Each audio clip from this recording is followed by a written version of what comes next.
get to the assessment plan. I like this one. This is how you're evaluating student learning and understanding all along the process. With the bus metaphor, anybody know what the analogy is for the assessment plan? That big old mirror in the front doesn't show you the road behind you, it shows you the kids behind you, or the fact that they've all run away. Right?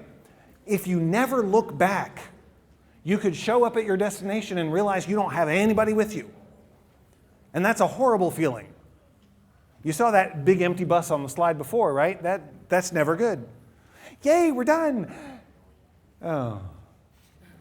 You get that sinking feeling like they just didn't get it.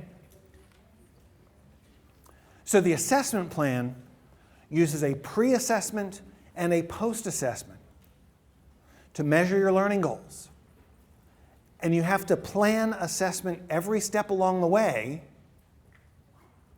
so that as you do a lesson, you're measuring the lesson, you're assessing it somehow.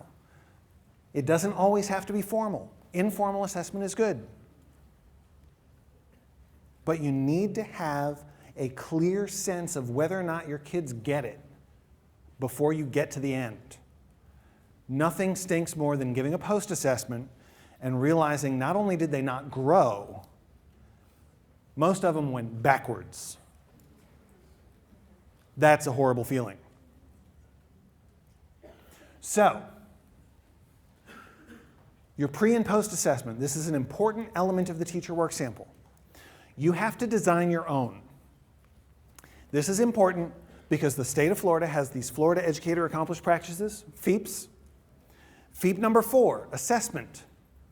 We have to be able to demonstrate that we have taught you how to assess. If you use an assessment out of the book, we can't demonstrate that. That's why this is one of those hypercritical indicators. Copy it from the book and you're doing it over.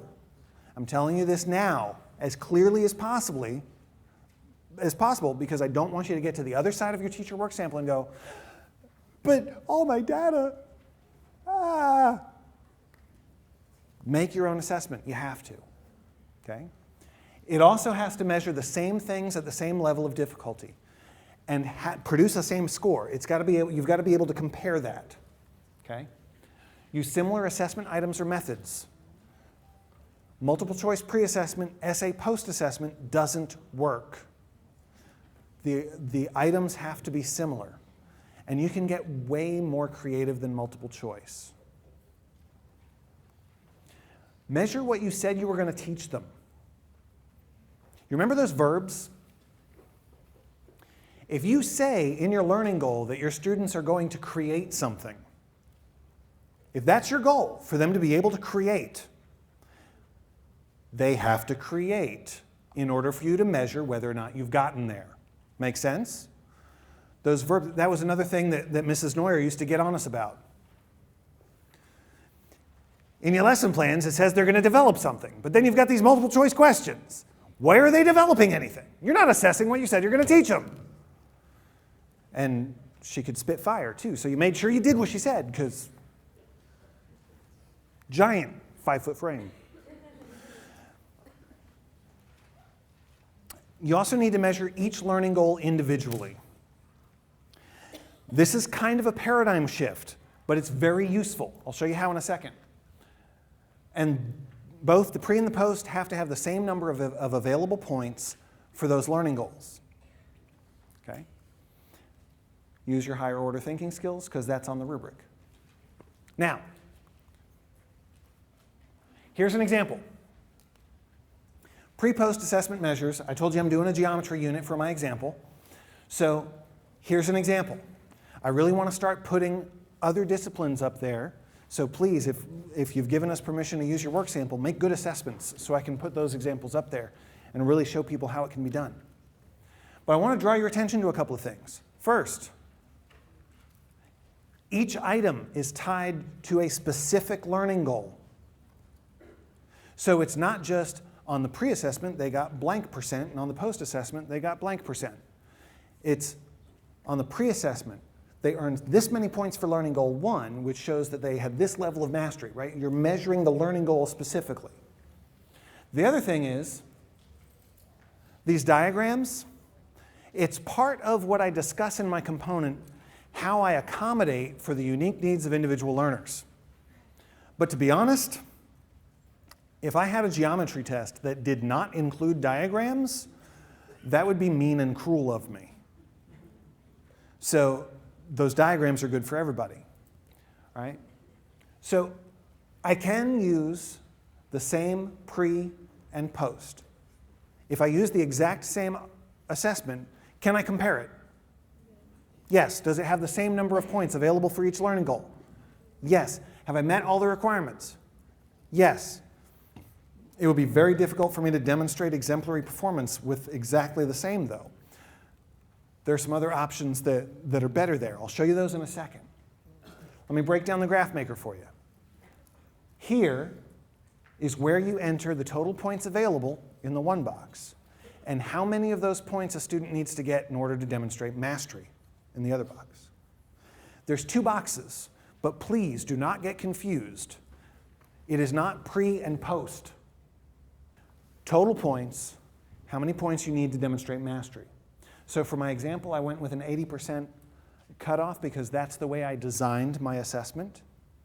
80% is not automatically mastery, remember that. There were 10 points available for each learning goal. If they got 8 of them, that demonstrated to me that they'd mastered them. Then I come down here and enter the pre-assessment data. Notice I'm not entering the grade on the test. I'm entering how many points they got for learning goal 1, learning goal 2, and learning goal 3. For your own benefit, this has been set up so that if any student starts at the mastery level for one of your learning goals, it'll show up in green. So you can see right away, oh, they've already mastered that. Pretty cool, right? Now, like I said, you may use the same assessment, but you don't have to.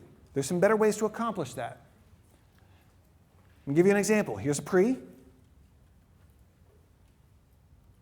There's a post. Now, pre,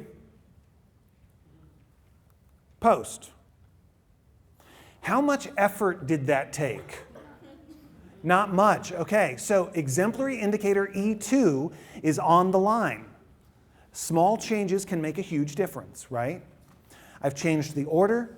What else did I change? I changed the numbers, right? So now there's different measurements there. They're doing the same calculation. I also changed the name of the dog in the play area. That's so I could tell which was which. Otherwise, I'd give them 2 copies of Buffy and it would all be wrong. Very simple changes to ensure that any increase that I see on the post-assessment is due to student learning and not memory of the pre-assessment. All right? Here's another way you can do it. Some people say, oh, at the end of the unit, I'm going to give them this enormous thing. I don't want to give that to them beforehand. No, you don't have to. You can do this. Pick a sampling of items that will measure their existing understanding of those learning goals. Give a smaller pre-assessment beforehand. Then your post-assessment or your unit test would include those items so that you can compare them, but will also include the other stuff. Make sense? Now, a great example of this, especially at the secondary level, is in a lot of disciplines, you would use an essay question of some sort on the post-assessment. You would use some sort of extended response. But if you give that on the pre-assessment, you might just get a blank sheet back, right? So doing it this way allows you to include those items that you want to use, but you don't have to compare them in your teacher work sample to the pre-assessment. So you don't have to give that stuff twice. Here's another great example. I like this one a lot.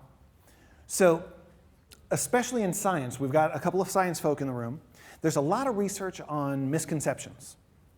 There's a lot of research on students come into a learning situation already thinking these things about gravity that, by the way, are completely wrong. Or they already come in thinking that this is how the moon rotates around the Earth and the sun and the orbits. They think about it this way, and it's totally wrong.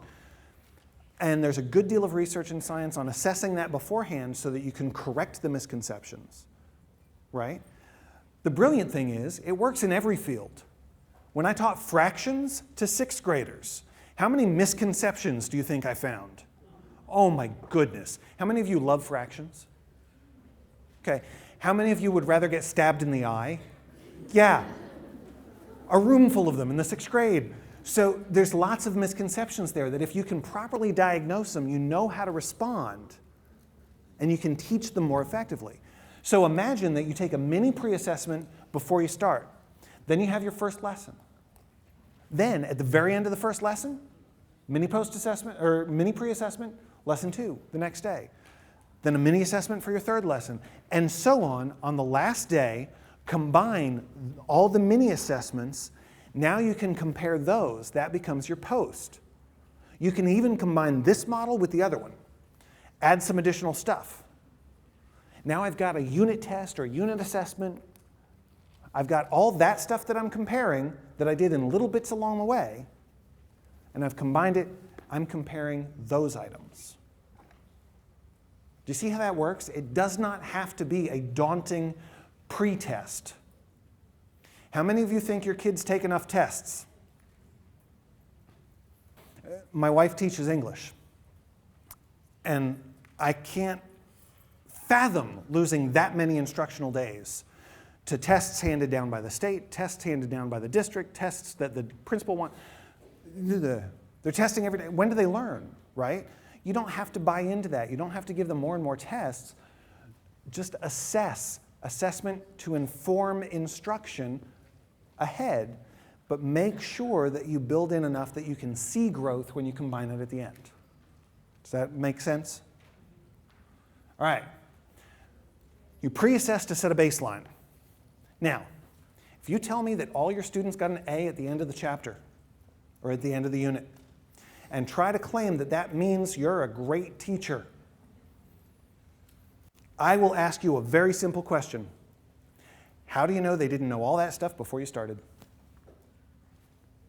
Right? So in the age of accountability, you've got to set a baseline. This is where they were. Then I taught them. Now this is where they are. Right? It also orients your students to the content, and it lets you know if your learning goals are right for them. It lets you know if they're ready. The rubric, again, going to do this really quickly because we talked about all this stuff. Exemplary stuff. E2 I told you about. E3, there's an assessment blueprint in there. If you went to the happy hour workshop, you know how to do that. If you've been taught how to use an assessment blueprint in one of your classes, you know how to do that. For everybody else, don't go for E3. It's sort of complicated. If you want instruction on how to do it, though, I'd be more than happy to tell you. Feel free to email me. But E4 makes use of assessment items such as extended response or performance tasks or things that are more than just pen and pencil stuff. And E5, if you do that, make sure you create a rubric so that you can clearly describe what makes a 2 points worth of performance on that item different from 5 points worth of performance on that item. Make sense? Include the rubric. Make sure it's in your teacher work sample.